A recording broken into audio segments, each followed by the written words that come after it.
미국과 이란의 전면전 결국 터졌습니다. 미국과 이스라엘이 이란에 대규모 공습을 감행했고 30년 넘게 이란을 이끌어온 최고 지도자 하메네이가 사망했습니다. 자, 여러분 지금 무슨 생각 드세요? 야, 내 주식 당장 팔아야 하나? 월요일 밤새 못 잤는데 화요일 아침 어떡하지? 코스피 추락하는 거 아니야? 솔직히 말씀드릴게요. 저도 이번 주말 잠을 제대로 못 잤습니다. 뉴스를 계속 새로 고침하면서 상황을 지켜봤어요. 그런데요, 역사를 뒤져보니까 이상한 게 보이더라고요. 모두가 폭락을 외칠 때 역사는 전혀 다른 신호를 보내고 있었습니다. 오늘 영상에서는 이 역설적인 패턴을 낱낱이 파헤쳐 드릴 거예요. 끝까지 보시면 내일 아침 9시 장 시작할 때 어떻게 행동해야 할지 명확한 답을 갖고 계실 겁니다. 자, 먼저 이번 사태가 왜 이렇게 심각한지부터 제대로 이해하고 넘어갑시다. 호르무즈 해협이 뭐길래 전 세계가 난리인 걸까요? 지도를 한번 보세요. 이란과 오만 사이에 있는 이 좁디 좁은 바닷길. 가장 좁은 구간은 폭이 고작 33km밖에 안 됩니다. 서울에서 수원까지 거리도 안 되는 곳이에요. 그런데 이 좁은 길로 전 세계 원유 물동량의 약 20%가 지나갑니다. 하루에 2천만 배럴 정도가 이 해협을 통과해요. 우리나라가 수입하는 원유의 약 70%도 바로 이 길을 거쳐서 들어옵니다. 비유를 해드릴게요. 여러분, 몸에 대동맥이라는 큰 혈관이 있잖아요. 심장에서 나온 피가 온몸으로 퍼져나가는 가장 중요한 혈관이죠. 호르무즈 해협은 세계 경제의 대동맥입니다. 이게 막히면 온몸에 피가 안 돌아요. 산소 공급이 끊기는 거죠. 지금 이란이 뭘 했냐면 이 대동맥에 손을 올려버린 겁니다. 혁명 수비대는 해협을 지나는 선박들의 무선으로 통과 불가를 경고하기 시작했고 실제로 유조선 통행량이 급감하고 있어요. 이게 현실이 되면 어떤 일이 벌어질까요? 첫째, 유가 폭등입니다. 현재 이미 73달러까지 올랐는데 봉쇄가 장기화되면 150달러, 심하면 180달러까지 간다는 전망도 나옵니다. 둘째, 인플레이션 재점화예요. 기름값이 오르면 물류비가 오르고 물류비가 오르면 모든 물건값이 올라요. 작년에 간신히 2%대로 내려온 미국 소비자 물가가 다시 6%, 7%로 튀어오를 수 있다는 겁니다. 셋째, 이게 제일 무서운 건데요. 스태그플레이션 가능성입니다. 스태그플레이션, 이 단어 처음 들으시는 분들을 위해 쉽게 설명드릴게요. 경제가 성장하면서 물가가 오르는 건 정상이에요. 돈이 돌고 사람들이 소비하니까 가격이 오르는 거죠. 그런데 스태그플레이션은 정반대입니다. 경제는 멈춰 있는데 물가만 미친 듯이 오르는 거예요. 비유하자면 월급은 그대로인데 라면값, 기름값, 전기세만 계속 오르는 상황이에요. 버는 건 똑같은데 쓸 돈만 늘어나는 최악의 시나리오죠. 1970년대 오일 쇼크 때 전 세계가 이걸 겪었습니다. 당시 미국 물가는 1년에 14%씩 올랐고 경제 성장률은 마이너스였어요. 주식시장 몇 년간 반토막 났습니다. 지금 시장이 두려워하는 게 바로 이 시나리오의 재현이에요. 자, 그럼 실제로 시장은 어떻게 반응했을까요? 미국 선물 시장부터 보시죠. 다우 선물 마이너스 0.77%, S&P 500 선물 마이너스 0.74%, 나스닥 선물 마이너스 0.85%.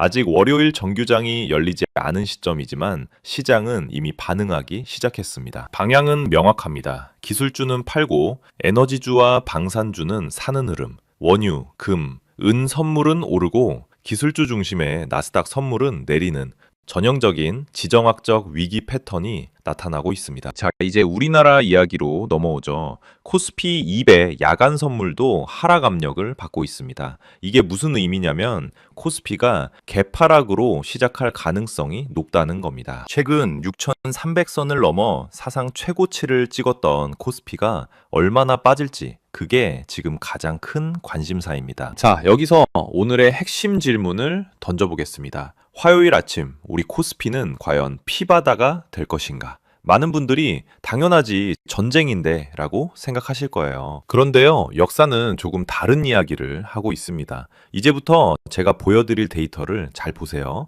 여러분의 생각이 완전히 뒤집어질 수도 있습니다. 1990년 8월 2일 이라크의 사담 후세인이 쿠웨이트를 침공합니다. 전 세계가 충격에 빠졌어요. 그 후 주가가 어떻게 됐을까요? 침공 이후 약 석 달간 S&P 500은 약 18% 하락했습니다. 공포에 질려서 모두가 주식을 던졌어요. 그런데 1991년 1월 17일 미국이 사막의 폭풍 작전을 시작하는 순간 시장은 어떻게 반응했을까요? 개전 당일 S&P 500이 3.7% 급등했고 이후 넉 주 만에 약 18% 상승했습니다. 전쟁이 시작되자마자 반등한 겁니다. 2003년 3월 20일 미국이 이라크를 침공합니다. 역시 같은 패턴이에요. 침공 전 석 달간 시장은 공포에 떨면서 약 14% 하락했습니다. 전쟁 나면 끝이야 라는 비관론이 지배했죠. 그런데 막상 침공이 시작되자 시장은 바닥을 찍고 상승하기 시작했어요.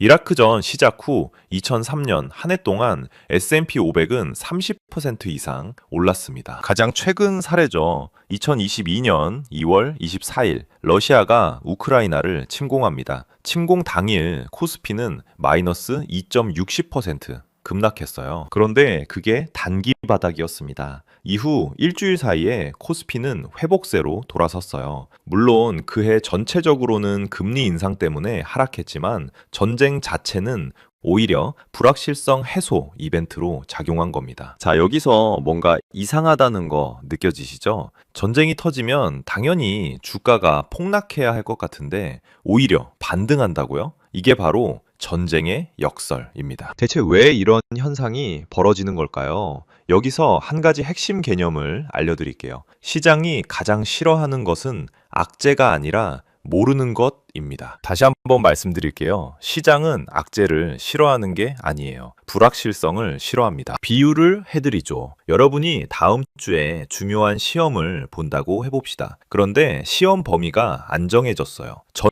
범위일 수도 있고 1장만 나올 수도 있고 아예 안 볼 수도 있어요. 이러면 어떻게 되죠? 미칠 것 같잖아요. 공부를 해야 할지 말아야 할지 어디를 봐야 할지도 모르는 상태. 이게 제일 스트레스 받는 거예요. 그런데 선생님이 갑자기 범위는 1장이야 라고 딱 정해주면 설령 그 범위가 어려운 거라도 일단 뭘 해야 할지 아니까 마음이 편해지죠. 주식시장도 똑같습니다. 전쟁이 날 수도 있고 안 날 수도 있어. 이 상태가 제일 괴로운 거예요. 투자자들은 어떻게 해야 할지 모르니까 일단 팔고 봅니다. 그런데 전쟁이 실제로 터지면 불확실성이 해소됩니다. 아, 전쟁이 났구나. 그러면 앞으로 이렇게 흘러가겠네. 방향이 정해지면 시장은 계산을 시작해요. 어떤 계산을 하냐면요. 첫째, 재건 수요를 계산합니다. 전쟁이 나면 뭔가 부서지잖아요. 부서진 건 다시 지어야 해요. 건설, 철강, 시멘트, 인프라 관련주들이 움직이기 시작합니다. 둘째, 정부 지출 확대를 계산합니다. 전쟁은 돈을 씁니다. 엄청나게 많이요. 국방 예산이 늘어나고 각국 정부도 에너지 안보에 돈을 쏟아부어요. 이 돈이 경제를 돌아가게 만들죠. 셋째, 통화정책 변화를 계산합니다. 전쟁이 경제에 어떤 충격을 주느냐에 따라 중앙은행도 움직입니다. 1991년 걸프전 때는 연준이 금리를 내려 경기를 받쳤고 주식엔 호재였어요. 다만 2022년처럼 전쟁이 인플레이션을 악화시키면 오히려 금리가 오르기도 합니다. 어느 쪽이든 시장은 새로운 방향을 계산하기 시작하죠. 그래서 역설적이게도 전쟁이 터지는 순간 시장은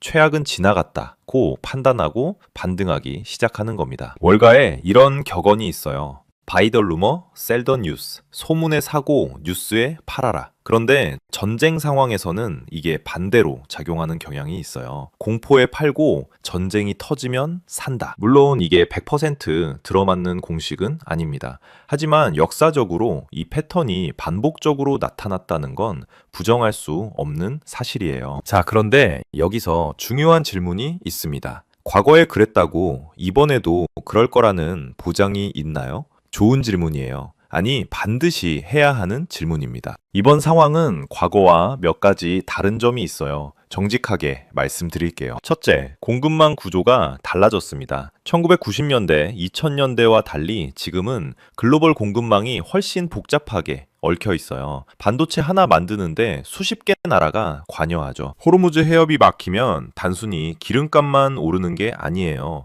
석유 화학 제품, 플라스틱, 비료, 이런 것들에 원재료 공급이 막힙니다. 공장이 멈출 수 있어요. 둘째, 미국의 셰일가스 비중이 커졌습니다. 이건 좋은 쪽으로 다른 점이에요. 1970년대 오일 쇼크 때는 미국도 중동 석유에 많이 의존했어요. 그런데 지금은 다릅니다. 미국은 셰일 혁명 이후 세계 최대 산유국이 됐어요. 하루 생산량이 약 1,300만 배럴입니다. 호르무즈가 막혀도 미국 자체 공급은 가능해요. 물론 국제유가 상승은 피할 수 없지만 1970년대처럼 기름이 아예 없어서 경제가 멈춘다는 상황은 아닙니다. 셋째, 전략 비축유가 있습니다. 미국, 유럽, 일본, 우리나라 모두 전략 비축유를 갖고 있어요. 미국만 해도 현재 약 4억 1천만 배럴 이상을 비축하고 있습니다. 비상시 하루 최대 440만 배럴씩 방출할 수 있어요. 우리나라도 약 9,600만 배럴,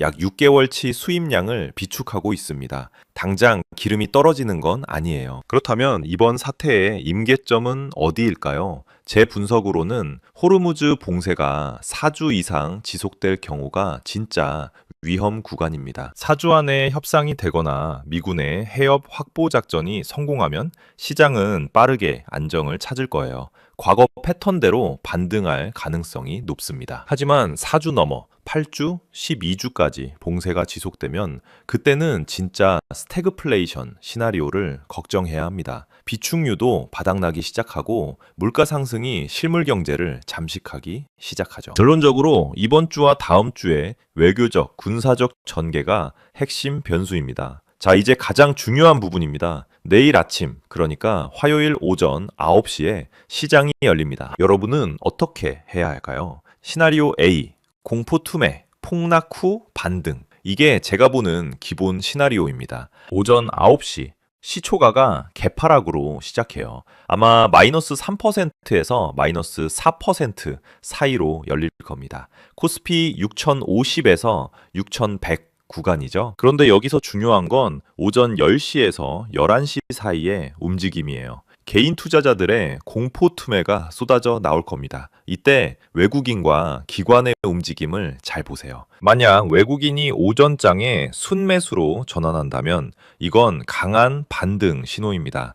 걸프전 때도 그랬고 러우 전쟁 때도 그랬어요. 개인이 공포에 팔 때 기관과 외국인은 저가 매수에 들어갔습니다. 그래서 대응 전략은 뭐냐고요? 첫째, 공포에 질린 투매에 동참하지 마세요. 장이 열리자마자 마이너스 4%로 시작한다고 더 빠지기 전에 팔아야지 라고 매도 버튼 누르는 거 최악의 선택입니다. 생각해보세요. 왜 마이너스 4%로 열리는 거예요? 이미 공포가 가격에 반영된 거잖아요. 그 가격에 파는 건 이미 손해를 확정짓는 거예요. 역사적으로 전쟁 공포에 투매한 사람들은 대부분 후회했습니다. 2022년 2월 24일 러시아 침공 당일 공포에 팔았던 사람들. 이후 빠르게 회복하는 시장을 보면서 얼마나 땅을 쳤겠어요. 둘째, 단기 수혜주와 낙폭 과대 우량주를 구분하세요. 전쟁 국면에서 단기적으로 오르는 종목들이 있어요. 방산주, 한화에어로스페이스, LIG 넥스원, 현대로템, 에너지주, S오일, SK이노베이션, 한국가스공사, 해운주, HMM, 페노션. 국내 시장도 동반 상승할 가능성이 높아요. 하지만 지금 쫓아 들어가는 건 위험합니다. 단기 급등 후 차익 실현 매물이 쏟아질 수 있거든요. 오히려 관심 가져야 할 건 낙폭 과대 우량주예요. 전쟁이랑 직접 관련 없는데 그냥 시장 분위기 때문에 같이 빠진 종목들. 삼성전자, SK하이닉스 같은 반도체주, 네이버, 카카오 같은 플랫폼주. 이런 종목들이 마이너스 5%, 마이너스 6% 빠지면 그건 기회입니다. 전쟁이 해소되면 가장 먼저 반등할 종목들이에요. 셋째, 분할 매수 전략을 쓰세요. 지금 당장 올인하라는 게 아닙니다. 오늘 30%, 이번 주 내로 추가 30%, 상황 보면서 나머지 40% 이렇게 나눠서 들어가세요. 왜냐하면 추가 하락 가능성도 있거든요. 한 번에 다 넣었다가 더 빠지면 멘탈이 깨져요. 그러면 결국 바닥에서 팔게 됩니다. 분할 매수는 심리적 안정제예요. 더 빠지면 더 싸게 사면 되지 라는 마인드를 유지할 수 있게 해줍니다. 자, 오늘 영상을 정리해 볼게요. 호르무즈 해협 봉쇄, 미 이란 전면전. 분명히 심각한 상황입니다.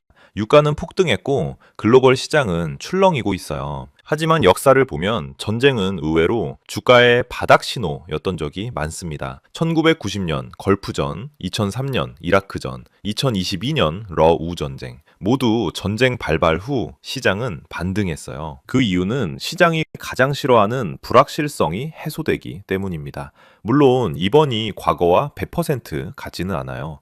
공급망 구조가 다르고 봉쇄 장기화 시 스태그플레이션 리스크도 있습니다. 하지만 4주 이내에 상황이 정리된다면 과거 패턴대로 시장은 반등할 가능성이 높습니다. 여러분께 마지막으로 드리고 싶은 말은 이겁니다. 위기는 항상 기회의 가면을 쓰고 옵니다. 지금 모두가 두려워할 때 냉정하게 역사를 보세요. 공포에 질려 던지는 것은 가장 쉽고 가장 비싼 선택입니다. 물론 이건 무작정 버티라는 말이 아니에요. 본인의 재무 상황을 점검하세요. 당장 6개월 안에 써야 할 돈으로 주식을 하고 있다면 그건 원래 위험한 거예요. 전쟁이 있든 없든. 하지만 장기 투자 자금이라면 지금은 버틸 때입니다. 어쩌면 추가 매수를 고려할 때이기도 하고요. 워런 버핏이 뭐라고 했는지 아시죠? 남들이 두려워할 때 탐욕을 부려라. 오늘 시장은 두려움으로 가득 차 있어요. 그리고 그 두려움은 가격에 이미 반영되어 있습니다. 마음이 흔들릴 거예요. 그때 이 영상을 떠올려 주세요. 전쟁의 공포 속에서 역사는 기회를 품고 있었다. 여러분의 원칙이 시장의 흔들림에 흔들리지 않길 바랍니다. 오늘 영상이 도움이 되셨다면 보통의 경제학 좋아요와 구독 부탁드려요. 이 영상을 가족이나 친구에게 공유해 주시는 것도 큰 힘이 됩니다. 긴 영상 끝까지 봐주셔서 감사합니다.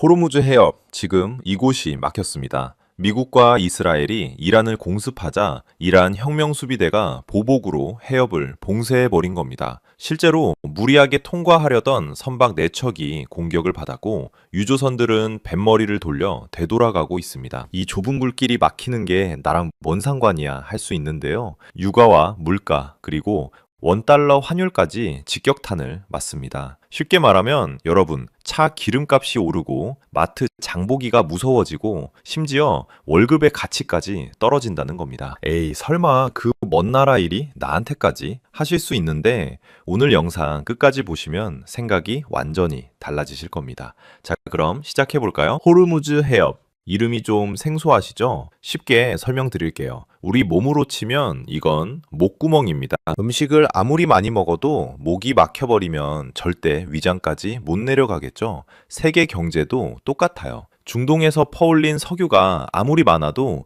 이 좁은 해협을 통과하지 못하면 전 세계 어디로도 갈 수가 없습니다. 숫자로 보면 더 실감 나실 거예요. 전 세계에서 바다로 운송되는 원유의 약 25%가 이 해협을 지나갑니다. 석유 제품까지 포함하면 하루에 무려 2천만 배럴이에요. LNG 그러니까 액화 천연가스도 전 세계 물동량의 약 20%가 이 길을 이용합니다. 한국이 수입하는 원유의 약 70% 이상이 중동에서 옵니다. 그리고 그 원유가 한국까지 오려면 반드시 호르무즈 해협을 통과해야 합니다. 여기서 문제가 뭐냐면요. 이 해협이 막혔을 때 대체 경로가 사실상 없다는 겁니다. 물론 사우디아라비아의 동서 파이프라인이나 UAE의 하부샨 후자이라 파이프라인 같은 우회로가 있긴 해요. 하지만 이 파이프라인들은 이미 다른 용도로 쓰이고 있어서 실제로 우회에 돌릴 수 있는 여유 용량은 하루 260만 배럴 정도밖에 안 됩니다. 2천만 배럴 중 260만 배럴만 우회 가능하다? 나머지 1,700만 배럴 이상은 그냥 발이 묶이는 거죠. 마치 서울에서 부산 가는 고속도로가 전부 막혔는데 국도 하나로 그 모든 차량을 감당하라는 것과 같습니다. 당연히 대혼란이 오겠죠. 자, 그럼 실제로 호르무즈가 위협받으면 어떤 일이 벌어질까요? 여기서 중요한 건 실제로 막히기도 전에 시장이 먼저 반응한다는 점입니다. 주식이나 원자재 시장은 굉장히 민감해요. 마치 예민한 강아지가 문 열리는 소리만 들어도 벌떡 일어나는 것처럼 금융시장은 뉴스 헤드라인 하나에 즉각 반응합니다. 실제 사례를 볼까요? 2019년 9월 사우디아라비아의 아람코 석유시설이 드론 공격을 받았습니다. 호르무즈 해협이 직접 막힌 건 아니었어요. 그런데도 다음 날 브렌트유 가격이 단 하루 만에 19% 뛰어 올랐습니다. 2023년 말부터는 홍해에서 후티 반군이 상선을 공격하기 시작했고 2024년 내내 해상 운송이 불안해지면서 유가와 운임이 동시에 요동쳤죠. 그리고 지금 우려가 현실이 됐습니다. 2026년 2월 28일 미국과 이스라엘의 이란 공습 이후 혁명 수비대가 호르무즈 해협을 봉쇄했습니다. 공습 전날 65척이 통과하던 유조선이 다음 날에는 단 6척으로 급감했어요. 글로벌 투자은행들은 봉쇄가 장기화되면 국제 유가가 배럴당 120달러에서 130달러를 넘어설 것으로 전망하고 있습니다. 극단적 시나리오에서는 150달러 이상도 언급됩니다. 그리고 이 유가 충격은 단순히 기름값 올랐네 하고 끝날 문제가 절대 아닙니다. 왜냐하면 현대 경제에서 석유는 만물의 기초 원료거든요. 유가가 폭등하면 제일 먼저 타격받는 게 뭘까요? 바로 물류입니다. 여러분이 쿠팡에서 물건 하나 시키면 그게 집 앞까지 오려면 수많은 운송 단계를 거쳐야 해요. 컨테이너선, 트럭, 비행기, 이 모든 운송 수단이 기름을 먹고 움직입니다. 기름값이 오르면 당연히 운송비가 오르겠죠. 운송비가 오르면 물건값에 그대로 반영됩니다. 숫자로 보면 더 실감 나실 거예요. 시장조사기관 캐피털 이코노믹스에 따르면 국제유가가 배럴당 100달러까지 오를 경우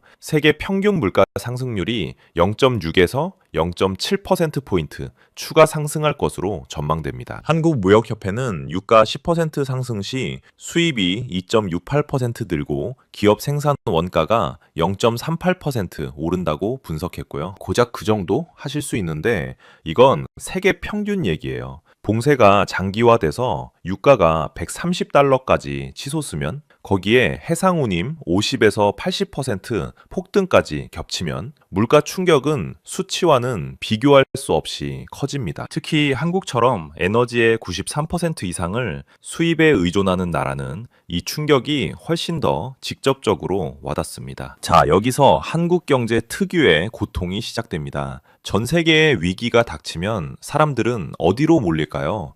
바로 달러입니다. 위기 상황에서 달러는 일종의 방공호 같은 역할을 해요. 전쟁 나면 사람들이 대피소로 달려가듯 금융 위기가 오면 투자자들이 달러로 달려갑니다. 이걸 안전자산 쏠림 현상이라고 부르는데요. 문제는 이렇게 달러가 강해지면 반대로 원화 가치는 떨어진다는 거예요. 실제로 공습 전까지 1430원대로 안정되던 원달러 환율이 이란 공습 직후 1447원까지 치솟았고 3월 3일 장개시 후에는 1460원대까지 뛰었습니다. 여기서 봉쇄가 장기화되면 국민은행은 공습과 반격이 지속되는 시나리오에서 환율이 1,500원대 중반까지 오를 수 있다고 전망했습니다. 이게 왜 문제냐면요. 한국은 원유를 달러로 결제합니다. 유가도 오르고 환율도 오르면 이건 더블 펀치를 맞는 거예요. 쉽게 비유해 볼게요. 원래 100달러짜리 물건을 사려면 14만 6천 원이 필요했어요. 근데 환율이 1,550원으로 오르면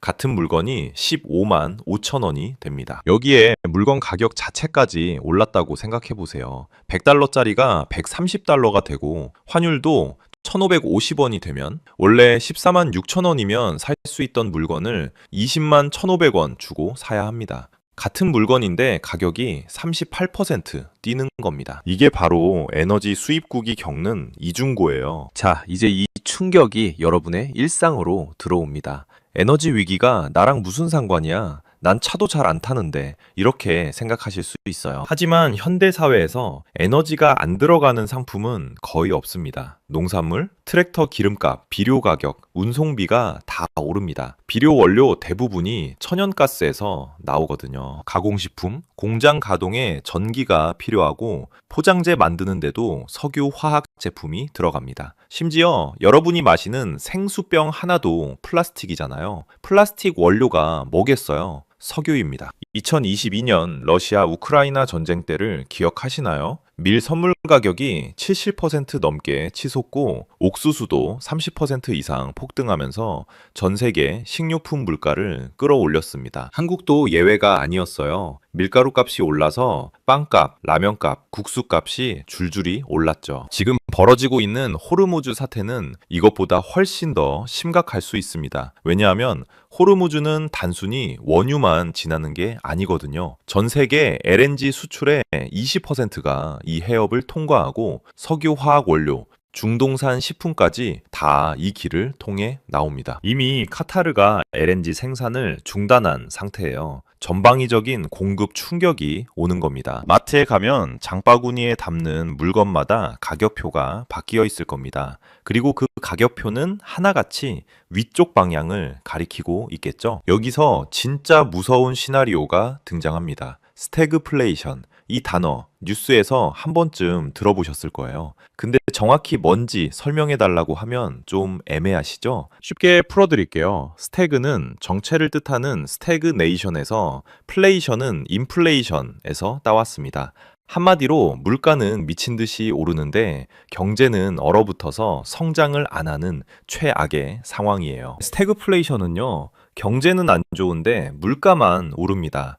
왜 이런 기현상이 생기냐면 공급 측면에서 충격이 왔기 때문이에요. 수요가 많아서 물가가 오른 게 아니라 공급이 부족해서 물가가 오른 겁니다. 원자재가 안 들어오니까 물건을 만들 수가 없고 물건이 귀하니까 가격이 오르는 거죠. 그런데 동시에 기업들은 원자재 가격이 너무 비싸서 생산을 줄입니다. 생산을 줄이니까 고용도 줄이고요. 사람들 월급은 그대로인데 물가만 오르니까 실질 소득은 떨어집니다. 소득이 떨어지니까 소비를 줄이고 소비가 줄어드니까 경기가 더 침체되는 악순환이 시작됩니다. 1973년 1차 오일 쇼크 때 미국이 겪었던 게 바로 이거예요. 소비자 물가 상승률이 12%를 넘었는데 GDP 성장률은 마이너스 3%대를 기록했습니다.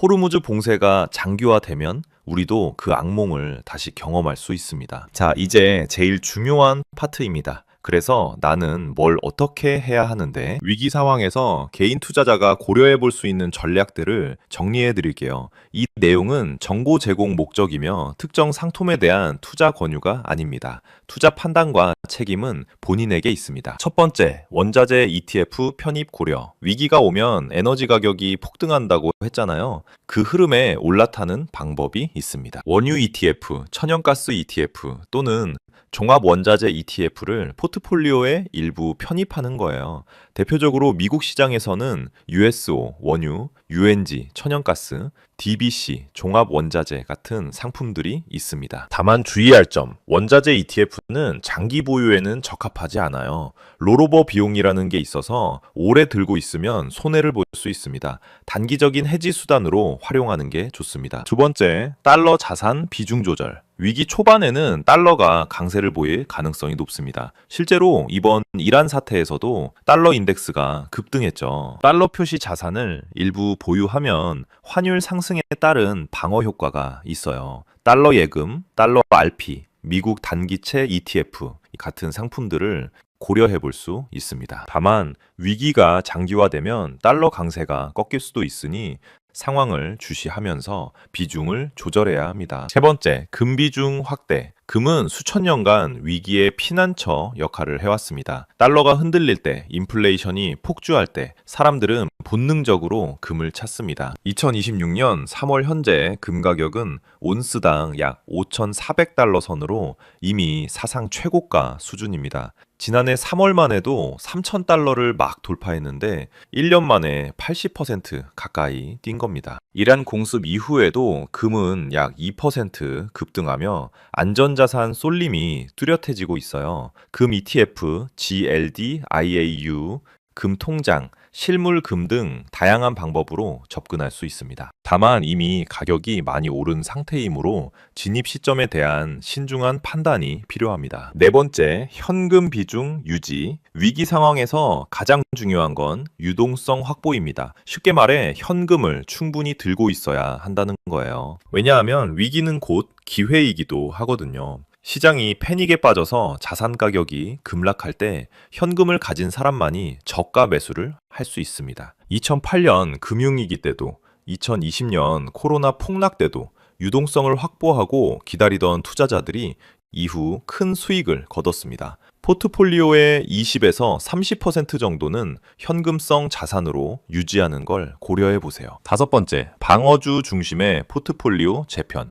주식을 완전히 팔기는 싫다면 경기 방어주 비중을 늘리세요. 경기 방어주란 경기가 나빠져도 사람들이 어쩔 수 없이 소비해야 하는 업종의 주식을 말합니다. 필수 소비재, 식품, 생활용품, 헬스케어, 제약, 병원, 유틸리티, 전기, 수도, 가스 같은 섹터가 대표적이에요. 반대로 경기 민감주, 그러니까 자동차, 항공, 레저 같은 업종은 충격이 클 수 있으니 비중 축소를 고려해 볼 만합니다. 자, 오늘 정말 많은 이야기를 했습니다. 하지만 절망할 필요는 없어요. 위기는 항상 준비된 자에게 기회가 됩니다. 지금부터 포트폴리오를 점검하고 현금 비중을 확보하고 원자재와 금 같은 해지 수단을 검토해 두세요. 달러 자산 비중도 살펴보시고요. 미리 우산을 준비한 사람은 비가 와도 젖지 않습니다. 여러분 모두 현명한 투자자가 되시길 바랍니다. 다음에도 여러분의 돈을 지켜주는 핵심 정보로 찾아뵐게요. 보통의 경제학 구독과 좋아요, 알림 설정까지 부탁드리고요. 그럼 다음 영상에서 만나요.